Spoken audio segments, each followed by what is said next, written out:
But you mess with my wife, you mess with my kids, that'll do it every time. Donald, you're a sniveling coward, and leave Heidi the hell alone. Real men don't try to bully women. That's not an action of strength. That's an action of weakness. It's an action of fear. Ted Cruz hits Donald Trump hard over his recent comments about his wife, Heidi Cruz. The two have been feuding now for days.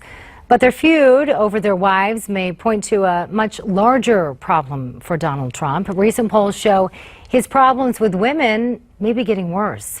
According to a new Washington Post ABC News poll, Trump's unfavorable rating among women has now jumped to 75% from 64%. And now Democratic California Senator Barbara Boxer says she doesn't think any women should vote for Trump. Boxer tweeted that Trump has once again insulted all females and does not deserve even one woman's vote. And that's where we would like to welcome in today's roundtable. Joining us today, we have Bre Payton, staff writer for the Federalist, and Stephen Lesser, Democratic strategist. Thank you both for joining us here on Newsmax Now. Pleasure to have you. Thanks for having us. Having me. So Bre, let's ask you first.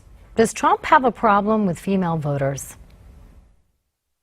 Yeah, definitely. As you cited in those poll numbers, 75% of women have an unfavorable opinion of him. And I think you're right that this definitely speaks to a larger issue that Donald Trump has with women in general. It seems that he is afraid of women who are strong, and he really can't handle women who stand up to him, particularly women who are pretty and stand up to him. And I think we've seen this kind of behavior, this bullying of women, like he's showing with Heidi Cruz over and over and over with other women like Carly Fiorina and other women of the like. And so I think definitely he has a problem with dealing with women, and he tends to lash out and bully them. And I think Ted Cruz is right. He doesn't deserve any votes from women. Stephen, what do you think about what Senator Boxer said about Trump not deserving any woman's vote? Well, you know, it's interesting. You can't even dismiss that as partisan, because when you look into the stats, you know, we've been talking about the fact that 75% of women have an unfavorable opinion of him. 47% of Republican women said they can't even think about voting for Donald Trump. So he's got some real problems. And I got to tell you, researching for this segment and all the things that he said about women, Bre's touched on it a little bit. It's like you know, researching for a PhD dissertation. There's so much material out there talking about blood coming out of Megyn Kelly's parts, saying that an apprentice contestant would look good on her knees. All these different things that he's saying. I don't think women are going to forget about that come general election time. But Bre, I have to ask you, because having talked to some Republican women, conservative women, people who actually support Trump, they say, you know, that's really for Democrats, and they're not going to vote for him anyway. So is there some truth to that, or what's your take? Well, I think women are going to be a key demographic in the upcoming election. And I think women tend to, well, we can see from the polling data that women tend to vote more liberally. So I think that, I guess both of those statements are true, that yes, he does have a woman problem, but that perhaps that the women who do have a problem with him tend to be more liberal because women tend to vote more liberal anyway. And I think you're right that those who have been supporting him this far into the race and who have seen him repeatedly attack women and go after them in a sexual way and pursue them in a sexual way and brag about having affairs with other women while he's married. You know, I think that kind of behavior, if they're willing to overlook all of that at this point, then they're going to be fine with his latest jabs at Heidi Cruz. Steve, I have to ask you, for several months, Republicans, his rivals, Democrats, everyone has tried to go after Donald Trump, and it hasn't helped them at all. In fact, it's helped him.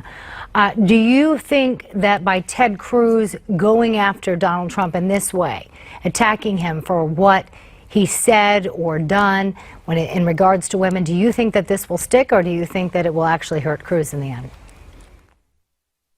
I don't think it'll stick. And the reason is I think Republicans tend to value lack of political correctness necessarily more than independents and Democrats do. So I really think this is going to be of limited effectiveness. I think Cruz also has a problem that a super PAC supporting him went after Melania. So I think to a lot of people, the particular spat going back and forth between them now seems almost like, you know, Cruz deserved it a little bit considering what his super PAC did. Now, we all know that you can't or are not supposed to tell your super PAC what to do and what not to do.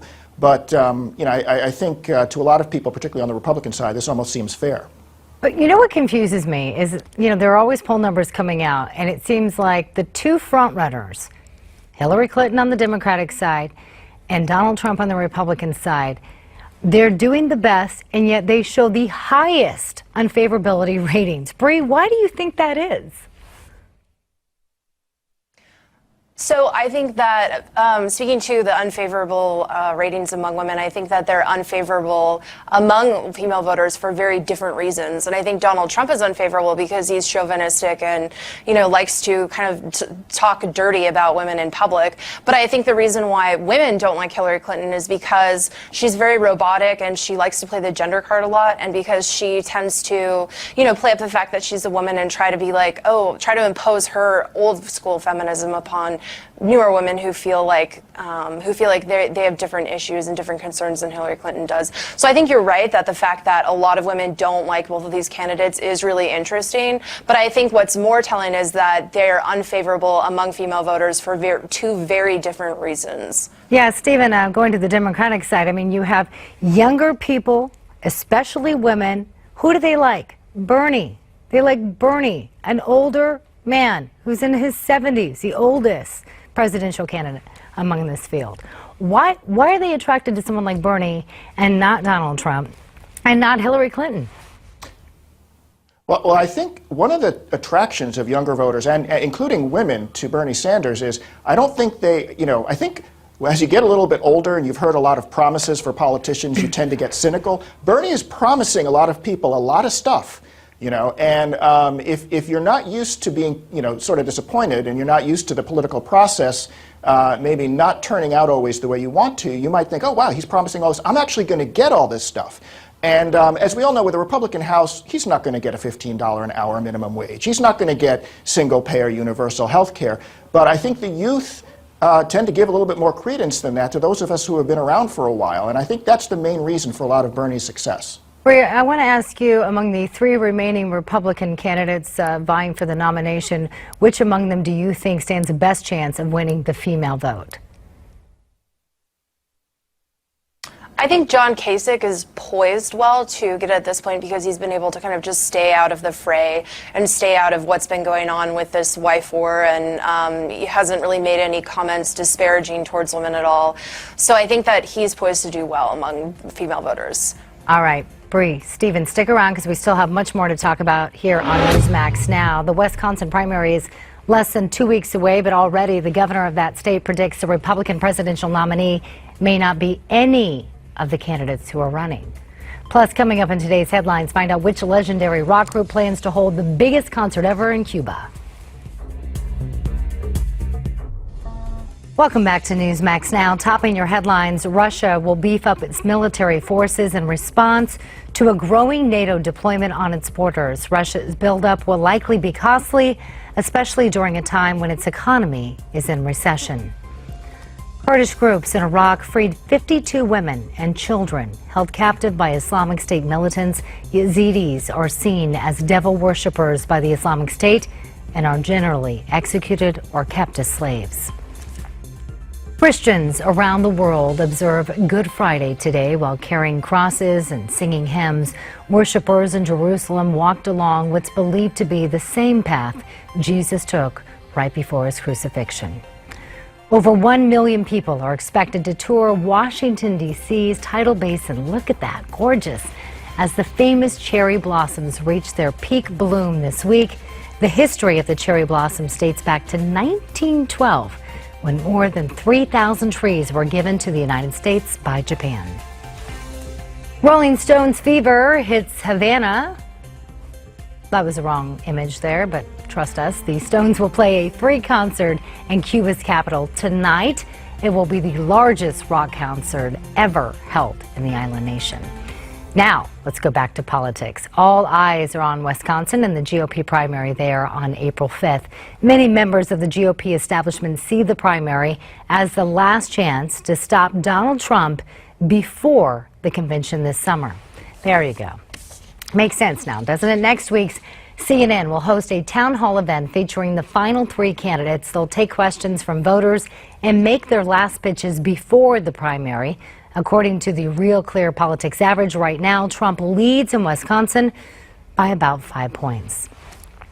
But Wisconsin Governor Scott Walker predicts Trump won't be the GOP nominee. In fact, he says it might not be any of the candidates running if there's a contested convention in July. Walker's unofficially backing Ted Cruz. He says he thinks he's the only one who can actually beat Trump. Is he right on both issues? Well, rejoining us for part 2 of our roundtable, we have Bre Payton, writer for The Federalist, and Steve Lesser, Democratic strategist. Thank you both for sticking around. Stephen, first to you. Do you think Walker is right if the GOP has a contested convention? Do you think another nominee who's not running right now might arise?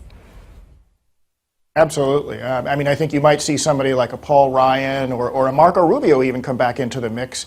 I don't think Donald Trump or certainly not Ted Cruz would be selected by the delegates if they were all free to vote for anybody. Neither of them are really popular with fellow Republicans. And this whole idea of a contested convention in modern times is really exciting when you consider the last one wasn't since I think 1968 or 1972. Before the internet, before things like Twitter, we would get to watch all of these things going on in real time. I think that would be really interesting. But I think if that happened, the Republicans would really take a look at it and try to figure out, unfortunately for me, being a Democrat, but they would take a look at who would be best to beat Hillary Clinton. And neither Ted Cruz or Donald Trump certainly fit that bill right now. All right, so you think it could be Paul Ryan or Marco Rubio may come back in. I was thinking Paul Ryan too, but we had Rick Unger on the other day, and he actually thought that he was referring to himself, Mr. Walker, that he might get back in. Bre, what do you think? I find it really unlikely that going into a contested convention, the Republican Party would pick a candidate who is not running at this point. I just find that really hard to believe. And I think that the sentiment of Trumpism and a lot of the issues that he's been raising so far is not going to die with a convention.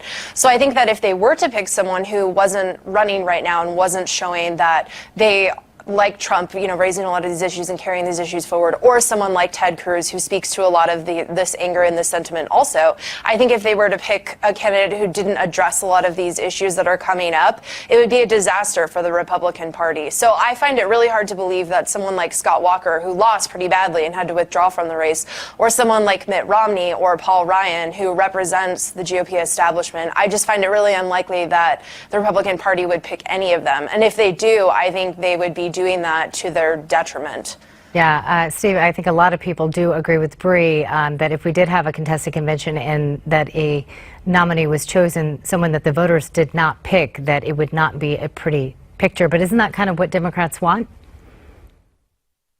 Well, it would definitely be something I would want, no question about that. But, listen, the whole point for your party is to be able to beat the nominee of the other party. And right now, Trump is not looking so good against either Hillary or Bernie. Cruz isn't doing a whole lot better. They both have so many issues and so much baggage. It makes sense from a lot of perspectives, and this is why you hear a lot of establishment Republicans talking about this kind of thing. Mitt Romney talked about it the other day. You're hearing Scott Walker, and it would not surprise me if behind the scenes right now there's a lot of people currently jockeying for position. The fact remains, Trump may still close this out. He needs to get to 1,237. He's leading in New York. He's leading in Pennsylvania. He's leading in California. So they really have to stop him in those 3 big states. They're not going to stop him in New York. They have to stop him in California or Pennsylvania. And that is going to be very tough for Cruz and Kasich to do. Yeah, I was going to say, I was waiting for you to say Kasich. So far, I heard Cruz, I heard Trump, I heard you bringing up Paul Ryan. Bre, do you think there's a reason why Stephen waited to bring up Kasich at the very last minute, just saying? Well, Kasich has been doing really poorly in the delegate count, and he doesn't have a chance of winning the nomination outright. Like, math is not on his side here at this point. Right. His only chance would be to get Right. So his only chance at getting the nomination would be through a contested convention. But I think everything I just heard kind of speaks to the reason why Republican voters are so angry at the party and why they're so angry at the base. I think if they were to choose a candidate who could, with air quotes, win, that would just be repeating the mistakes of 2008 and 2012. Right. The past two GOP conventions and the past two primary cycles has been two candidates have risen forward who everyone thought, oh, they could beat the Democrat, they could beat Obama. Those individuals like John McCain and Mitt Romney just really didn't represent or talk about the issues that Republican voters are angry about and want addressed. And so I think to repeat that mistake and try to pick someone who could beat Hillary would repeat that same mistake too. I think at this point what they need is someone who can not only beat Hillary Clinton, but also speaks to a lot of these issues and deals with a lot of the anger among conservatives and among Republicans and among Americans who don't live in coastal elite cities. And who is that candidate? I think at this point it's really Trump or Cruz, and I think what's interesting is that, you know, while those two candidates don't really, you know, it's a lot closer in terms of beating Hillary Clinton, I could see potentially after the convention, if one of those candidates was named the nominee, I could see a lot of crossover appeal, particularly among Donald Trump, just in terms of he's able to tap into a lot of the kind of populist issues that a lot of the other candidates aren't able to tap into. And I think right now we're seeing these numbers that, oh, Hillary Clinton is going to beat Donald Trump. But I think ultimately if those two were to go head to head, I think we would see a lot of people switching over to the other side, just on the Democrats switching to the Republican side, just because they would be so fed up with another establishment candidate, you know, and they would want someone to kind of address a lot of those issues. All right, we only got about 20 seconds remaining. Stephen, last word to you. I'm going to get your response to what Bre just said there. 20 seconds. I would love for Trump to be the Republican nominee. He's polling at 17% with Latinos. We've already talked about his issues with women. He can't get enough white voters to come to the polls to overcome those problems. So I would love for Donald Trump to be the nominee. All right. Well, we loved having you both on the show today. Thank you both. Bre and Stephen, thank you for joining us here on Newsmax Now. Pleasure to have you. Hope to have you back on again soon. Coming up next, Yahoo now joining DraftKings and FanDuel and stopping all fantasy sports operations in New York until new regulations pass. We'll have the very latest details straight ahead. You're watching Newsmax Now.